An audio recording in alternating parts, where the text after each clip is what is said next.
Hi, welcome back to the Personality Hacker Podcast. My name is Joel Mark Witt. And I'm Antonia Dodge. I've been thinking about this idea that I call the selves. It's all of the ways that we reflect back to ourselves, effectively how we feel about ourselves. So they're words that we use all the time: self-confidence, self-trust, self-worth, self-esteem. All of the things that are our assessments of who we are and how valuable that we are as people. What is our worth? What's our value? And I've noticed a lot of particularly self-help rhetoric that starts on a basis of assumption that we have, like, we should just be giving ourselves those feelings. We should give ourselves a feeling of self-confidence and give ourselves a feeling of self-trust and self-worth and self-esteem. And I suspect the reason why there's this idea of just bestowing it upon ourselves is it started out basically being an answer to a more modernist perspective or thought that, a lot of us come from a Judeo-Christian background that insinuates that we're actually broken. At least culturally. Right, exactly. At least culturally. We have this almost like a guilt sort of folded into existing. And so we become we're very susceptible to this idea of feeling guilty. Whenever anybody insinuates that we should feel guilty, we tend to absorb it and take it in very quickly and go, okay, yeah, you're right, I should feel guilty for that. And as an offset to this idea, this intrinsic, worminess, right? You're a terrible worm, you're deserving of death, right? This idea. As a countermeasure to that, I think that there was a lot of rhetoric for a while, particularly in personal growth circles, about fighting that with seeing it as the opposite. No, you're not intrinsically bad, wrong, or evil and full of sin. You're actually divine and ascended and this magical creature and this sort of thing of wonder. And you should be loving yourself as this kind of creature. And I think both of these have a measure of truth to them, but neither of them is complete. Like there's really actually no valuation that's stamped on us at birth. We just are. We live. We exist. So I've been thinking about this, or at least that's my perspective. Now, a person might have a more spiritual bent that gives them an idea of what our value is, our intrinsic value and worth is. And there might be a lot of doctrine that comes in that helps create that assessment. And maybe we're not supposed to be assessing that for ourselves. Maybe something divine is supposed to be assessing our value and worth. And I think all of that does actually have a place. But in practical terms, as we go through our lives, how we feel about ourselves shows up every minute of every day. It shows up in our interactions with other people. It shows up when we look at ourselves in the mirror. It shows up when we're asking for raises. It shows up when we're trying to, discipline our children or instruct them and raise them to be healthy creatures. Like, we can't not have a constant state of self-evaluation going on. And so I've been asking myself a lot lately, how does one gain self-evaluation? Like, what is our starting point? And what are the kinds of things we're supposed to be basing how we feel ourselves on? Is it something that's sort of a meta model, right? Like something outside of ourselves gets to determine that? Or it's where we fit in all of these models? Or is it something that we get to decide? Or is it something that we only know when we get outer world feedback? Like, what's the center of all of this, and how do I develop a more healthy way of experiencing myself? I think I look at this initially, just to go off a little side tangent, that this idea of guilt, we're watching the first season of this show on Netflix called The Last Kingdom, which is about the English people in like the 800s trying to fight off these Viking invaders. And I'm watching how so much control is exercised by kings and leaders through debt and indebtedness. This, almost like a guilt level, I'm indebted to something. And this is how they control people and move them and manipulate them. And then you fast forward to maybe the 18th century, the 1700s, and we see the Enlightenment really hit its peak. Here in the United States, we have a revolt against England, and we have this Enlightenment idea that we no longer have to feel guilty or be indebted. Everybody is their own sovereign individual. Now, that wasn't for everybody at the beginning, right? It's been years of unpacking that and getting more and more freedoms and sovereignty for more and more people over time. But it was set in motion, I think, during the Enlightenment.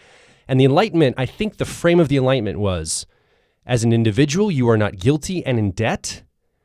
You are responsible and a steward.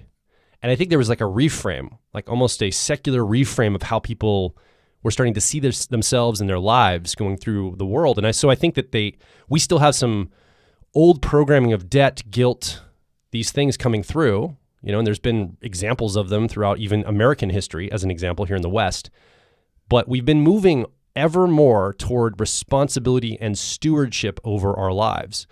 And the danger here, though, is to throw out the guilt and the debt without assuming the responsibility and stewardship. I think that's what we're seeing sometimes right now at the time of this recording. People are going, I don't want the Judeo-Christian concept of debt and guilt in my life. I want to get rid of that. Oh, great. It's a free-for-all. I can do whatever I want now. I'm completely open to any possibility. There is no God. Nothing can harm me. I'm not in debt. There's no guilt. And we forget, that world requires us to also have a measure of responsibility to ourselves and others and a sense of stewardship over ourselves and others. Yeah. Interestingly enough, what you were talking about just now took me back to a scriptural-based talk that my father used to give, where there's a scripture that talks about carrying the burdens of each other. I've since lost most of my biblical knowledge, so it's been a while, and so I won't be able to tell you chapter and verse, but it's something I believe Paul said in one of his letters to the first century Christians, where he said that we should be picking up the burdens for each other. And then the end of the scripture says, but each man will carry his own load. So my dad tried to fillet out what's the difference between a burden and a load, right? Like how we're supposed to be picking up each other's burdens, but we're supposed to be carrying our own load. And he, broke things down in terms of what the original words were and the etymology of these words. But effectively, a burden is something that is almost more than you can bear. It's your set of responsibilities and then more added to it. So it would be like you're going about your day-to-day life and somebody dies. And now this is an extraordinary emotional burden, right? It's not just a normal responsibility. It's this thing that's like now put upon you and thrust upon you that you have to deal with, and it's almost too much. So carrying each other's burdens, we're watching for that and being willing to help in those moments when somebody has too much on them, too much weight. And then that's contrasted with what our personal responsibilities are. Like we're supposed to be carrying our personal responsibilities and not expecting other people to do that for us. There's not a sense of entitlement here that we get to just do whatever we want to and everybody else has to subsidize us. And I don't think that when people consider when we are being irresponsible, that means that other people have to subsidize us being irresponsible. Like if we're not working, somebody has to be working to ensure that we get to eat or we get to have shelter. Children are 100% subsidized, but we don't expect them to bear the responsibility of taking care of themselves yet. But our job as parents is to get them to a place where they can do that for themselves. Our job is to prepare them for that. Because eventually, if they don't become responsible adults, then they have to be subsidized for the rest of their lives. Somebody always has to be doing this for them. And then that creates burdens for others, right? Like if I have to through my harder work subsidize another person, then that can create burden for me. Or sometimes it doesn't. Sometimes I'm able in my own sense of responsibility to create, extra, to create a place of abundance, which can be shared with other people who are in a place of burden. So it becomes this really interesting question of, am I in a place where I need other people to help me with my burdens, or am I in a place where I actually should be stepping up and these are my personal responsibilities? And I think each person gets to decide that. But I think what comes in here is all of those senses of selves. Well, how do I determine what my personal responsibilities are? And how do I know what my estimation, how do I create an estimation of myself that is modest and accurate and recognizes the things that I am able to do and the things that I'm not able to do? What becomes my sense of worth, and what do I contribute? And am I in a space of being able to contribute? And if I'm not always in a space of contributing, does that take a hit on my contribution, and does that take a hit on my self-esteem or my self-worth? So I don't think that these are simple. And I think most of the time when we try to fillet this out and get helpful advice around these topics, we almost always just look at it through a lens of a moment on the timeline. Meaning sometimes we're in a place where somebody has to kick our butt and they have to get us going because maybe we're in a space of, we're in a space of maybe rest, and we needed that rest for a time. Maybe we were going through a healing time period, but now we've completed that, and we're just now used to being in rest, and we're not in a place of achievement, which is where we actually should be. And for those, you get a bunch of articles or blog posts or YouTube videos or whatever of people going like, just push it hard, hit it hard, take care of your body, take care of your mind, and then they've got all this like achievement-oriented messaging, which for people in that moment in the timeline is completely appropriate.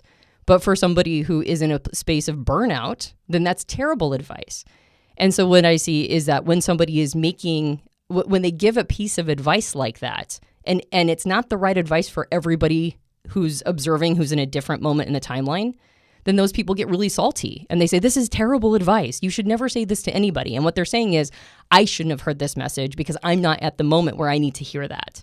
Versus somebody who might need more achievement orientation. They might need to have their butt kicked, but they continue to, read or consume content that tells them to take it easy and be gentle with yourself and go into that space of healing and, always be emotionally processing.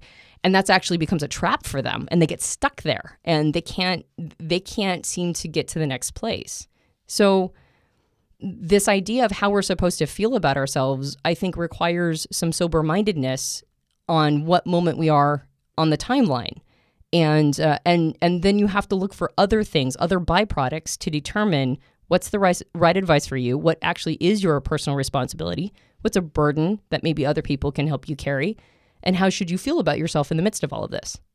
I think bringing up timeline is almost always useful because it's one of the things that for some reason we as humans tend to leave out more often than not. And we forget that everybody's on a journey and they're at a different stage of their journey. And for some reason, we overvalue our own experience. I do this too. And we think, oh, everybody's at the same place in their journey I'm in. And if they're not, they're either like, you can't contextualize like if they're further ahead of you. Sometimes you think they're further behind you or, like on the journey, not as a person or what valuable or anything.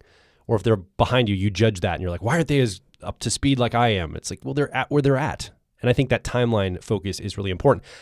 I think the other thing here too, though, is there's an inner and outer focus, right? We're talking about things that are in the inner world, the inner space. This is what we do here at Personality Hacker, right? We dig out and we map the inner terrain of the human being, the human mind, the human psyche, the human heart.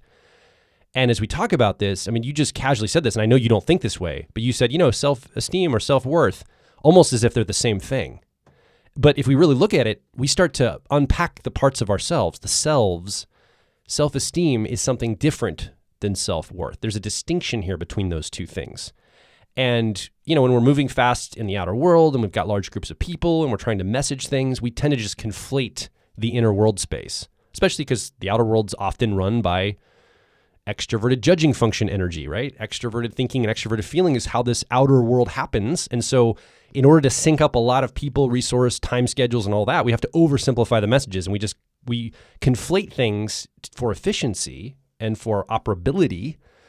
But when we stop and we have a conversation like this and we start to unpack the self and we really get into these distinctions, I think there's a lot of value in seeing these things as separate in the inner space. And if we can look at them in their distinctions, we can kind of understand how to now bring that to the outer world. What kind of responsibility do we have to ourselves in each of these slices of the self? Yeah, no, that's a critical point, is that these should not be conflated for each other. Like our self-trust and, for example, self-trust and self-confidence are two totally different things. Mm-hmm. And I think knowing which component of our lives that we reflect back to ourselves in order to create those things, I think that's really important to flay them out. But I think at the bottom of all of that, and the way my mind ties in what we're talking about here, which is our view of ourselves and all these different components, versus this idea of our personal responsibilities versus our burdens. I think the way that I see this tying together is that at the end of this, because I've been really trying to do a deep dive into all of these components.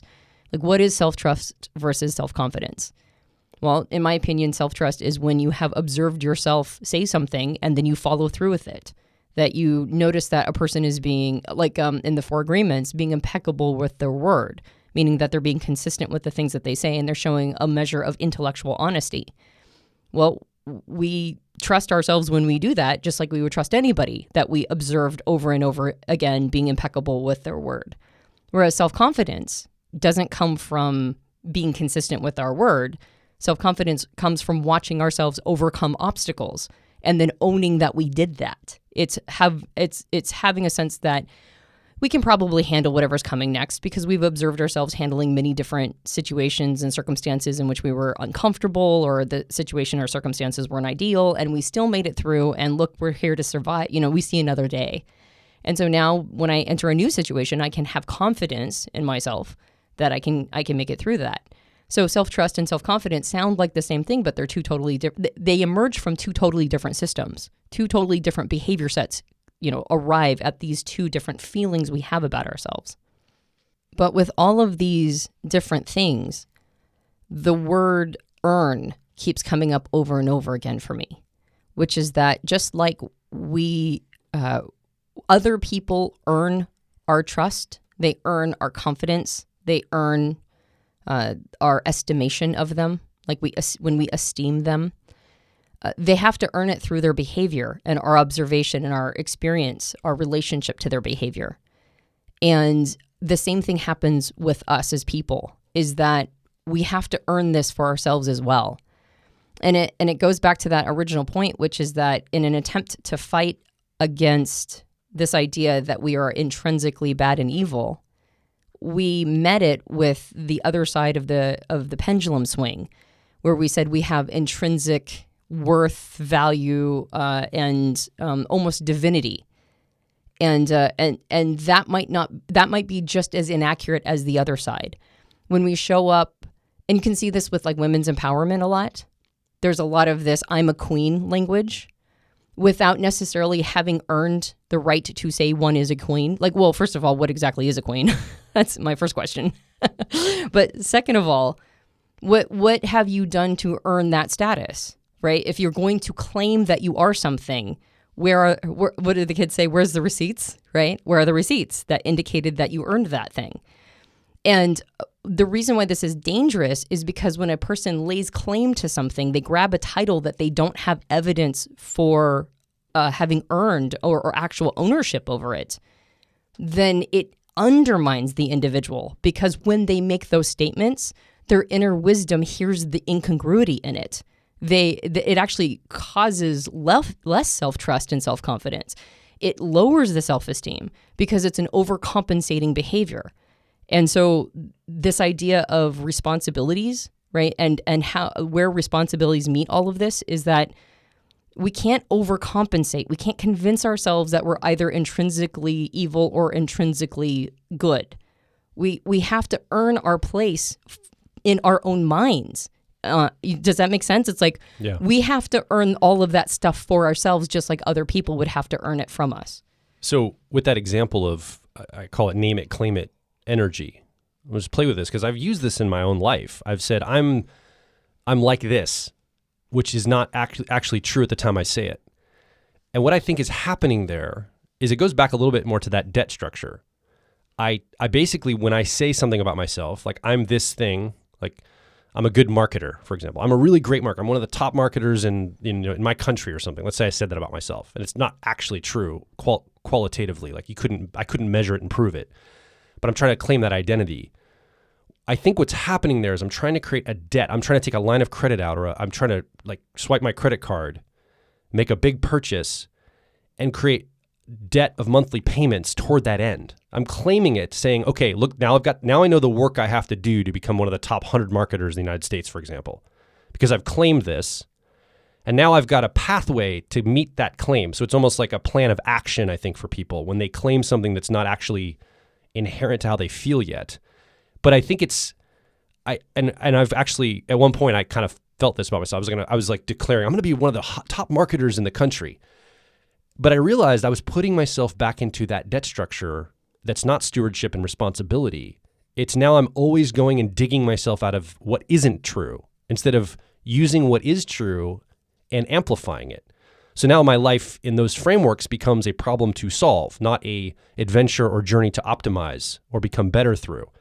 It's something I've got to go find a solution for and pay off the debt to, because I've claimed this about myself. And then I think what happens for people too is when they realize that debt can't be paid off, maybe for whatever reason, maybe just a timeline issue or a circumstance issue or whatever. Now we're like, well, I'll at least settle for the image of the thing I've claimed, which makes the debt even greater and harder to overcome, because now I can never admit failure or incongruity or any kind of deficiency in myself, because I know I can't pay off the debt of this thing I've claimed because the pathway is just too tough. I've claimed something too big for myself. And I've also now tried to create an image of it that like double downs. It puts me in a double bind. I paint myself into a corner and there's no escape. So now I'm going to be probably miserable, depressed, unhappy, probably getting more lonely, like anxious about all of this. And I'm just terrified. I'm terrified that I'm showing up with imposter syndrome and somebody's going to find this out, right? I've had this experience in my life, and I think we all do it as humans. I don't think this is just unique to me. I think we all have a version of this for ourselves. Oh, definitely. Absolutely. And I think that's why for me, I was like, I'm just going to try to be really transparent. Yeah. So I'll just call all my bad stuff. But I mean, I don't call all my bad stuff. I have a ton of bad stuff that I don't tell anybody. I mean, with the exception of, my intimate partners and my intimate friends. Like, I'm not going to tell everybody all the bad stuff about me. And so I try to meet it with transparency, but there's only so much transparency you can do as a cover for just a feeling of like, yeah, sometimes I'm a piece of crap. I just am.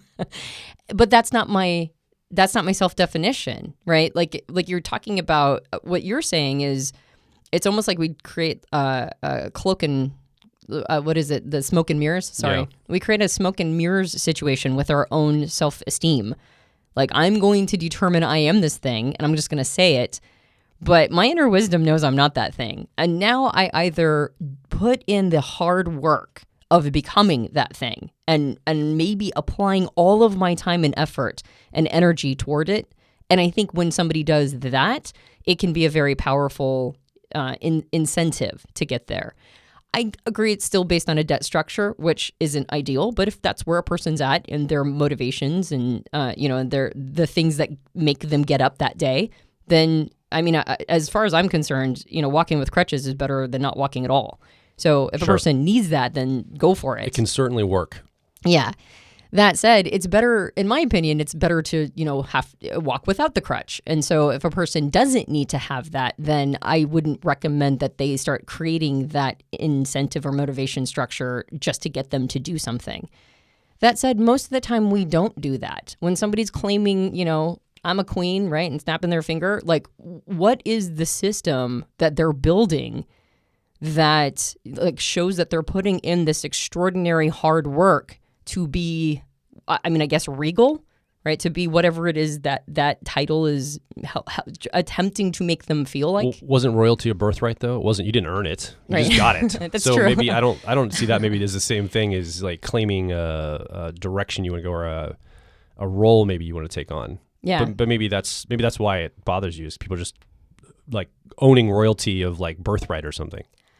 I think what it is more is that the only thing that bothers me is that I don't think it's actually helping the people who are claiming it. Now, when they project it onto others, there's also this idea that like the celebrities we follow and the people who are entertainers, the word queen gets projected onto them a lot. And I think that that's a lot less of a problem, right? If somebody goes, this person's it's queen, go, right? And that's not something somebody has claimed for themselves without any evidence. It's something that somebody projected onto them because of their status and because of the hard work that they've put into, becoming an entertainer at that level. That's a totally different thing. I would argue that some of those people, yes, they definitely have taken over their industries. They are at the top of it. They are like royalty there. It's not an entirely inappropriate name or title for somebody in that position. But for somebody who's, just I don't know, doing their thing every day and maybe has a part-time job and goes home and watches a lot of Netflix. I don't think that for that person, this is a healthy name it, claim it position. I think it creates that smoke and mirrors situation and then ends up creating, I think, a lot of overcompensating behaviors and a real avoidance of true self-estimation, a real avoidance of doing inner work because they're afraid that the contradiction will be obvious to them when they go inside. We will be right back. If you're focused on personal growth, I think you'll resonate with our core content over at personalityhacker.com. We want to see you understand how your mind is wired so you can generate motivation, improve social skills, find career opportunities, and master excellent decision making. But a quick warning, we are advice and action focused in all of our articles, podcasts, and videos. This means that we attract people who like to be challenged to become excellent, to take action, to put in the work to optimize themselves, not simply just gather more information. If you are committed to personal growth and ready to radically find your inner truth, then come over and be a part of our growing community of like minds at Personality Hacker. Now back to the show.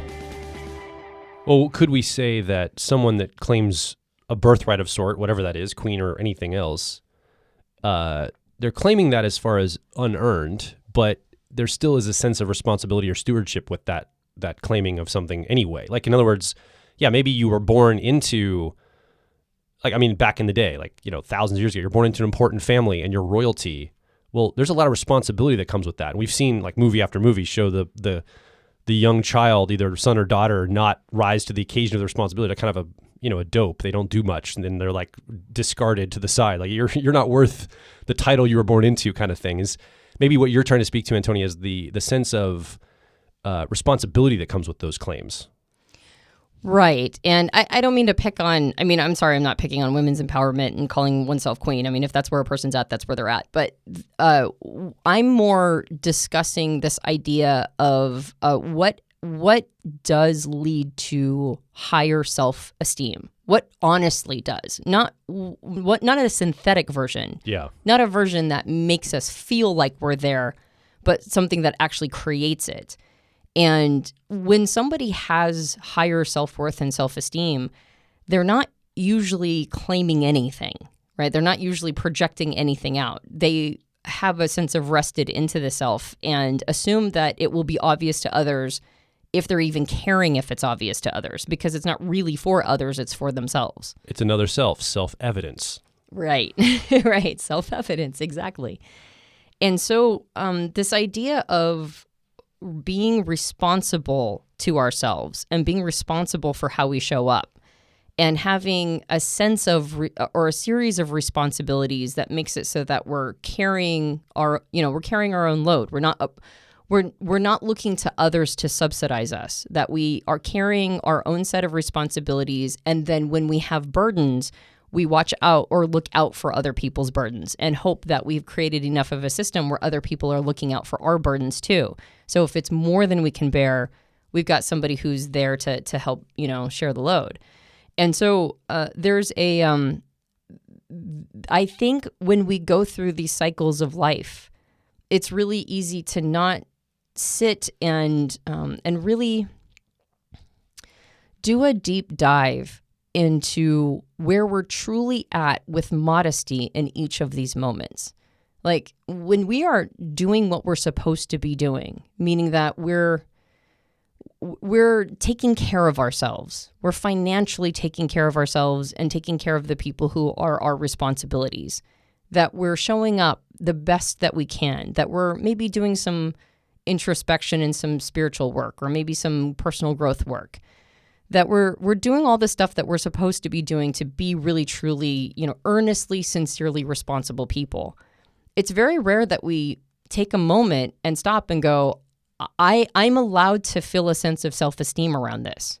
Like I've earned it. I've earned the right to feel higher estimation, that I don't have to, that I'm taking care of whatever I can take care of. And recognizing that we're all in a different space. Like some people have a lot more given to them at birth, right? They have much better circumstances. They have a lot more available to them. And so, with more power comes more responsibility. Well, with more advantages also comes a higher sense of responsibility. And some people come with a lot of advantages originally, and other people don't. And so advantages also have to be, you have to kind of see through the lens of advantages. Am I doing a really good job for considering the circumstances that I'm personally in? And if I am, I get I get to have a moment when I pause, stop, look around at my world, and give myself some credit for that. I earned that. I'm allowed to see myself as having a higher estimation because I've earned the right to have it. And then what is my worth? Well, my worth gets determined in the outside world all the time by my market value and whatever that means.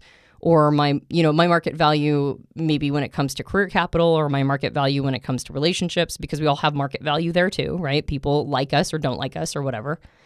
But whatever our market value is, our outside world is telling us what our worth is constantly. But what do I think my worth is? Do I think that I have intrinsic worth?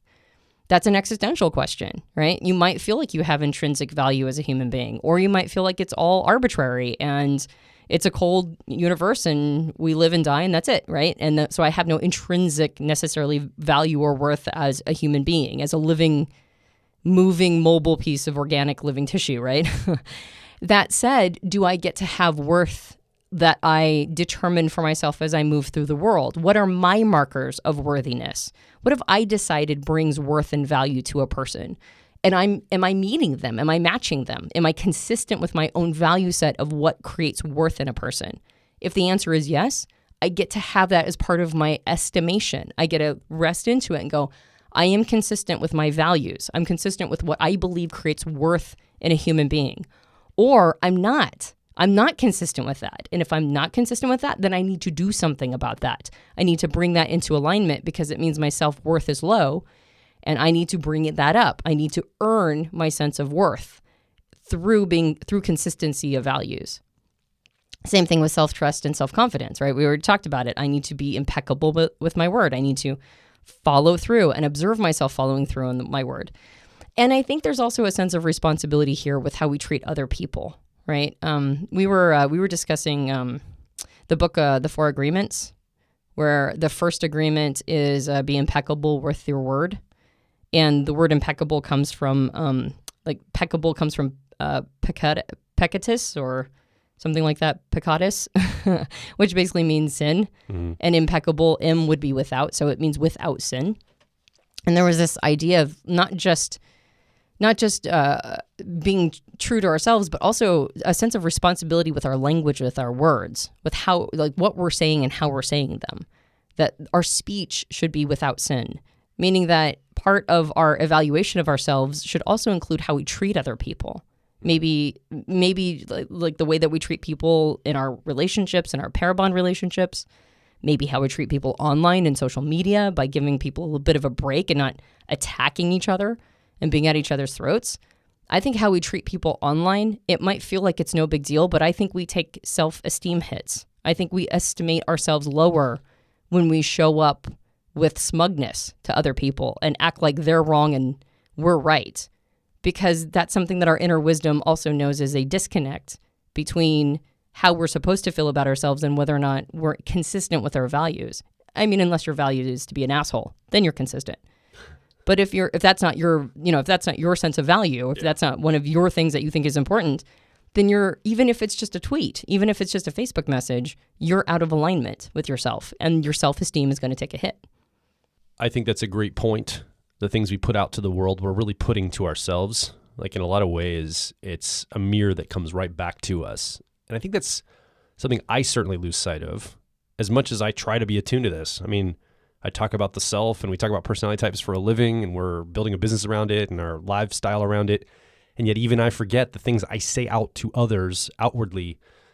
What is it, that old kind of funny thing, when you point your finger, there's three fingers pointing back at yourself. And this is something that we just keep losing sight of. It's always good to remind ourselves of this.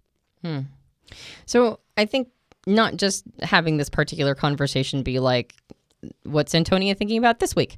So not to just make like I mean, I do get to talk about whatever I want to talk about, which is nice, but to make it a value to the person listening. So it's not just all about whatever's going on this side of the mic.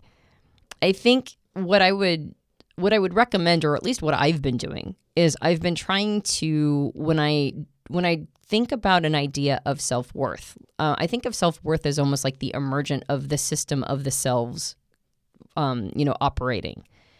And when I think of self-esteem, I've stopped thinking of it as as just like if I'm insecure or not, or if I think I'm a good or bad person. I've started to see the phrase self-esteem to be a shortened version of self-estimation. How am I estimating myself? And when I look at all of these reflections back and all of these elements that are part of my relationship to myself, I'm trying to be thoughtful and conscientious about that estimation. I'm trying to be modest in the sense of like, how do I actually feel about myself in these categories and in these ways? And not puff it up, because I know that that's just overcompensating behavior. And if I puff it up, then I'm going to I'm going to take a hit in the back end where I can't see it, right? I'm going to take an inner wisdom, call my BS on myself hit. And then I'm already in a cycle of overcompensating, so I'll probably just do that more. So I'm trying not to do that. I'm trying to be very modest and honest with myself. At the same time, I'm also trying not to pretend that things are less good than they actually are, because that's also a form of self-trickery.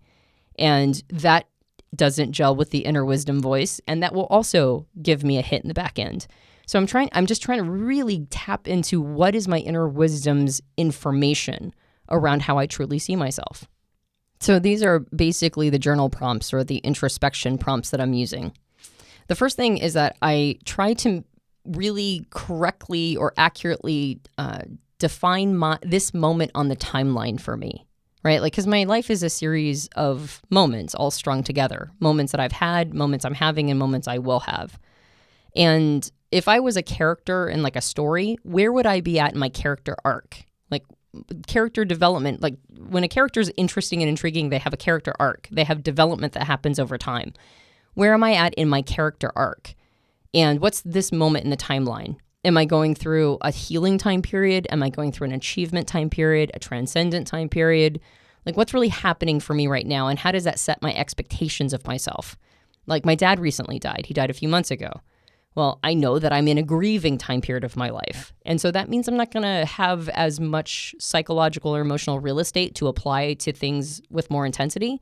So I'm going to take that into an account when I'm determining my moment in the timeline here. And so those are the kinds of things I try to wrap into it. If I'm in a really stressful time period at work, or if I'm in a really stressful time period in our relationship, I try to take those things into account. Like outer world things will definitely impact how much I have to offer and give. But am I still getting through it? I am getting through it. So I also have to acknowledge that and determine what can really truly be expected of me, while at the same time being radically honest about that. Because if I'm not, my inner wisdom will be spotting all of those inconsistencies, and then it'll not punish me, but I'll feel the inconsistency inside of me. I'll know that I'm not being truly honest. So that first piece is figuring out where I am in my character arc and in the moment of the timeline. And then the second question that I go to is a review of what I have experienced. And this is, I'll call it the node of self-confidence, which is, what have I overcome in the past? What have I observed myself have to go through? And can I give myself the appropriate amount of credit for having done that? Can I meditate on having observed myself overcome obstacles and be the kind of person I can trust when I get into new situations that maybe I haven't navigated before? Do I know that I am a person that has that I can confide in myself? I can have counsel with myself, because I am the kind of person who has called wisdom through these situations. I think one note I'll just make here is, as you're evaluating, you're listening to the first question about timeline, where are you at? And then when Antonia says, have you observed yourself going through challenges and overcome them? The one thing that comes up to mind is when I was young, maybe I was 18, 19, I'd hear that message. I didn't have a lot of challenges I had overcome yet. I was still a kid in a lot of ways. And so you might be at the timeline from like question reflection 1 to say, oh, that's the work I need to do, is I need to set up some small challenges that are manageable that I can start to overcome to build that self-confidence over time. So just to bring awareness to that, you're like, I don't know, I have nothing from my past. You might be just on the timeline in a different place. And so yours might be looking forward a little bit. Well, and when I come up wanting, when I don't feel like I've had a lot of challenges that I've overcome. Well, first of all, I'm usually overlooking some, because it doesn't matter who you are. If you're a living, breathing human being, you've had a lot of challenges in your life that you've had to overcome. That's basically humaning. Humaning means overcoming obstacles. That's what we do. That said, if I am unsure of where I'm at and all of that, then my next stage isn't to feel weird about that. My next stage or step is to look for obstacles to overcome, like put myself in uncomfortable situations intentionally. This could be something like learning a new skill, right? Picking up, I just recently picked up piano again. I haven't played in 20 something years. And I'm like, wow, I'm pretty rusty, but I want to overcome the obstacle of having had 2 decades between me and piano playing. Or it could be, it could be throwing yourself into a situation that has always scared you, like public speaking or something or a new relationship. So if my self-confidence is low, it means that I need to amp up observing myself overcome obstacles. And then I need to check in the moments in the timeline in which I go through those situations and take a pause and really meditate that, yes, I am a person of counsel. I have culled wisdom from these situations. I can confide in myself and have myself be a confidant so that I can enter new situations and know I can rest into the self and my probable ability to get through whatever that is. Then the next node in that system of my feeling of my estimation of myself would be, am I a person I can trust? Do I believe that I'm intellectually and emotionally honest? Do I feel like I can have trust in myself to have responsibility with my language, responsibility with my words, consistency of behavior with the things that I say and I espouse, and not make promises to myself that I don't follow through on?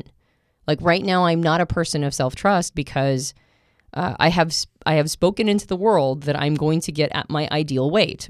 Ideal weight just being that, an ideal weight for health. And I've been stuck at the 7-pound mark for I don't even know how long. Like I've just been here forever. And I feel like I'm inconsistent with my statement back to myself of those 7 pounds. And I'm starting to lose trust in myself, actually. I can feel it undermining my relationship with myself, that I've not addressed this fully. I have not done a complete job on this. And so I've also taken other things into account, and I've tried to wrap those in and not be too hard on myself. I tried to be modest about it. What can I expect? Has it been a tough winter? Yes, it's been a tough winter. Lots of stuff went down. It's very distracting. I don't have a lot of mental and emotional real estate. But at the moment in which I can start reflecting back, my ability to refocus my attention on the things that I have spoken to myself that I will follow through, if I continue to kick the can down the road, it is going to undermine my self-worth. I'm going to take a hit for it, whether I'm consciously thinking it or not. So I need to get back to that. I need to reattune myself to my words and my language and the intentions that I have set. And am I a person who generally does that? Well, if the answer is no, now I know what my project is. Now I know what I need to work on in order to have higher self-worth, because this is a thing that's undermining it. And then finally, it's basically anything that you think is of value. Are you being consistent with your personal set of values, right? Because I think worth is related to worthiness. What is worthy? What is something that I think is worthy and valuable in the world? What do I believe are the values that I should be consistent with? And I think self-worth comes from, of course, I'm making an argument that it comes from a good self-estimation. But the thing that will undermine self-worth faster than anything else is when we're out of alignment with our values as people. Like, those are worthy things. The things that we believe are of value, they're worthy. And if we're not consistent with worthy things, then we're not going to have a sense of self-worth. We're going to see ourselves as failing ourselves, failing our own sense of value.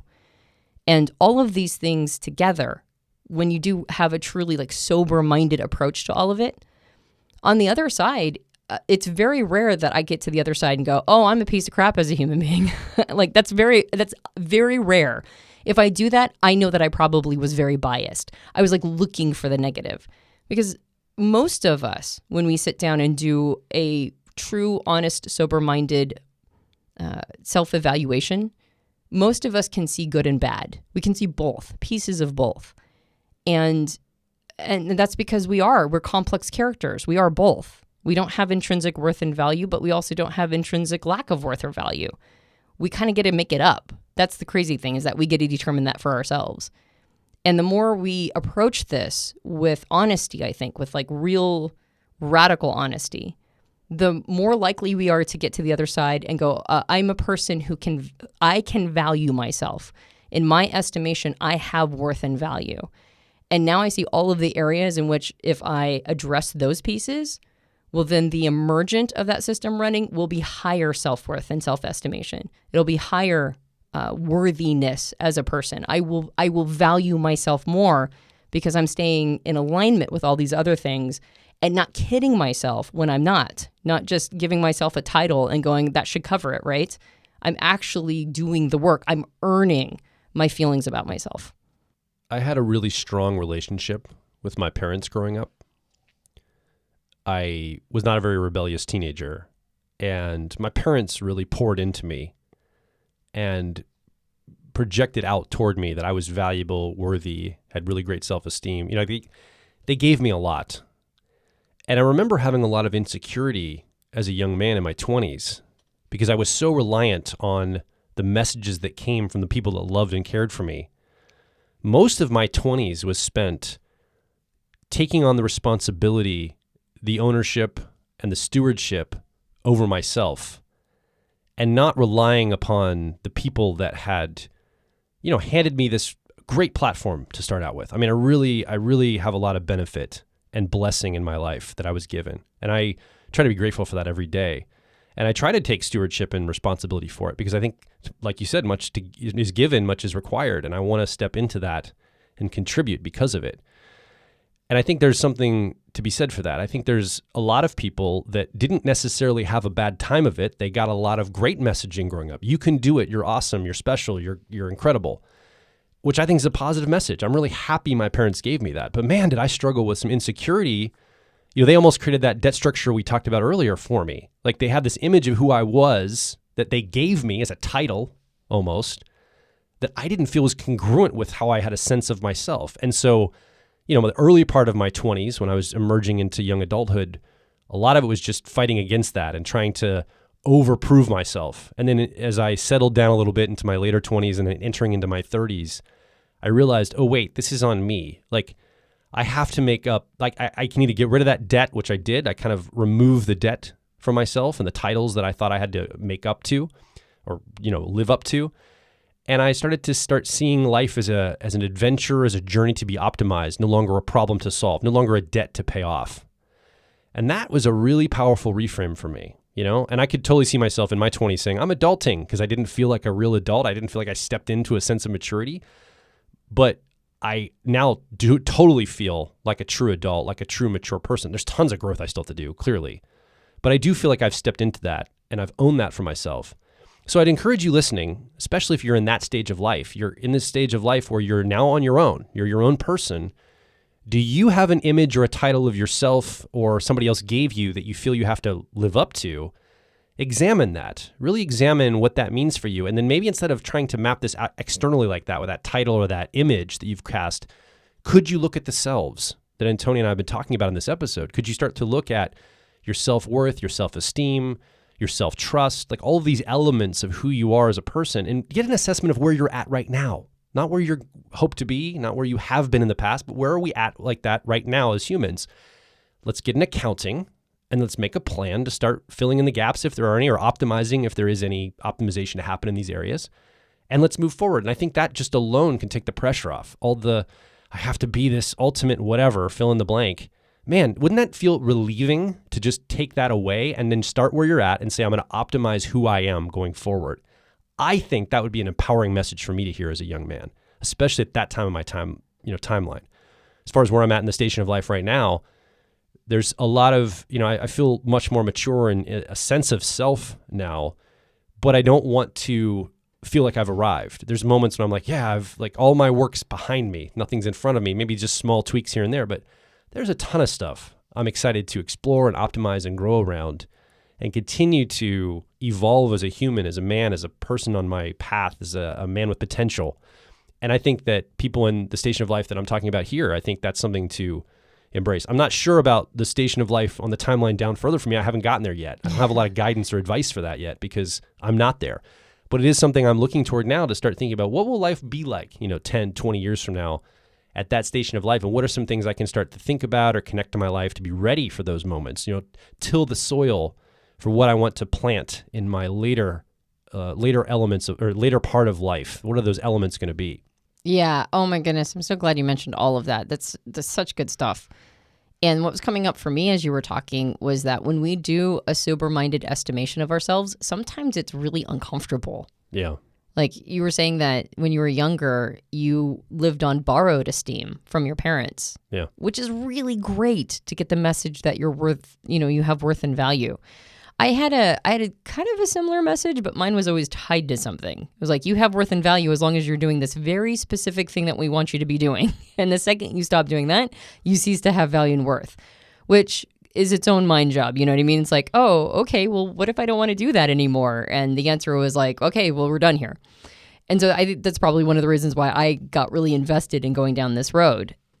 No matter where your starting point is, whether you borrow esteem from your parents and then have to find your own, or whether or not your parents didn't give you that esteem, they gave you the complete opposite message and you have to fight against that and find your own despite starting from that point, which is not a very nice initial condition, but it exists. Or something like a hybrid, like what I dealt with. Regardless of what your starting point is, when you do these really sober-minded estimations of the self, it can get really uncomfortable because we don't like to have to look that demon in the eye. We don't like to have to admit the things that we're both bad and good at. Both things will make us squirm. If we have to acknowledge our true starting points, sometimes we're better than we allow ourselves to think because we think that will give us a sense of responsibility, or that's us being too proud or something. Like it reflects back some sort of lack of character. So we get squirmy when we actually are really good at something. And then we get squirmy when we're not good at something because our ego just doesn't like to admit it. It doesn't like to admit that maybe I'm not that great in a relationship at this time. Maybe I'm the problem. Or maybe I'm not giving my kid as much attention as she deserves. Maybe I'm being really self-centered. Or maybe I'm not as smart as I think I am. Or whatever it is, right? Maybe the reason why I have imposter syndrome is because I'm legitimately an imposter. I don't know. And that's usually not the case. But when we are trying to be very accurate, it's an emotionally uncomfortable experience. And I mean, that's why people don't do it. That's why it's really hard to do.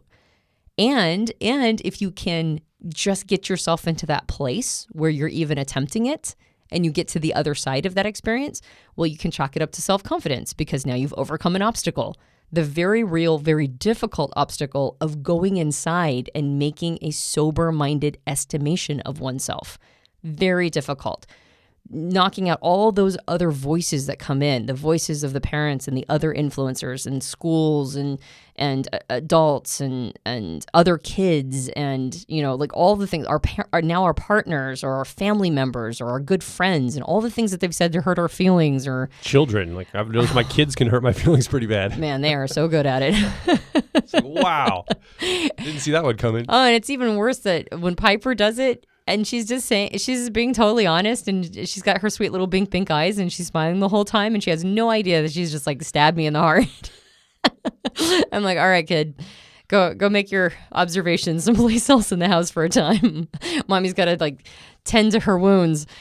But whatever it is, we've got to cut out all those voices and really get to that inner guide. We were talking about the inner wisdom voice in was it the last podcast or a podcast before? And it's like you have to try to get as close to that part of you that doesn't have agenda, right? It has bias. It wants good things for you, but it doesn't have an agenda to make you feel better just for scuzz. It knows that these things are earned. So, so it's not, I should probably make that caveat. It's not a totally comfortable exercise. In fact, it's a very thrashing exercise. And I think on the other side, the reward is authentic self-worth. So what's coming up for you? You've been here with me and Antonia. You haven't had a microphone, but you've been listening along. And what aspects of this are emerging in your life? How do you assess yourself? How do you get a slice of your worth, your value, your esteem, your self-trust? Have you found yourself externalizing it? Have you found yourself claiming a title and then creating a debt structure for yourself that you find challenging? Like, we want to hear your personal story. Maybe you've overcome a lot of things and you're in a really good spot and you'd love to share how that happened for you. Maybe you could give some advice to other people that are listening to this podcast and reading the comments. They can understand, oh, this person on this journey, they're giving me hope and inspiration. So we want to hear from you. What is your story? Come over to personalityhacker.com. Directly below this episode, you can ask a question, make a comment, or more importantly, share that personal story. And if you enjoyed this podcast, you can subscribe to us on iTunes and various Android platforms. If you leave us a rating and review on iTunes, it helps us out a lot. I love them. I love reading them. And every time you leave one, I'm overjoyed. We also have a book. It's called Personality Hacker. You can get it at all major book retailers. And if you leave us a rating and review on Amazon or on Goodreads, that also helps us out a lot. We have a program we recently recorded called Tools for Emotional Survival. It looks at concepts like uncertainty and stress and anxiety and self-care and optimism through the lens of personality type. And it's actually one of the better programs I think we've created in a while. It's been very, very helpful for people. So if that's the space you're in this moment in the timeline, if you're dealing with some anxiety, if you're really struggling to do self-care, if you're struggling to remain optimistic, we recommend you go check out that suite of programs at personalityhacker.com under the product catalog. And of course, while you're already at the catalog, see if there's another program that's right for you. My name is Joel Mark Witt. And I'm Antonia Dodge. And we'll talk with you on the next Personality Hacker podcast.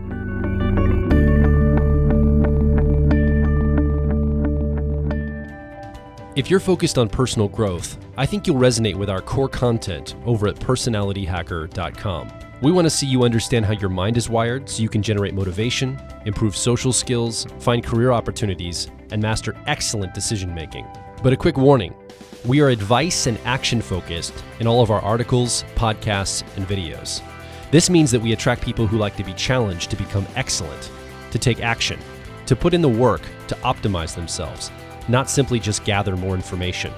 If you are committed to personal growth and ready to radically find your inner truth, then come over and be a part of our growing community of like minds at Personality Hacker.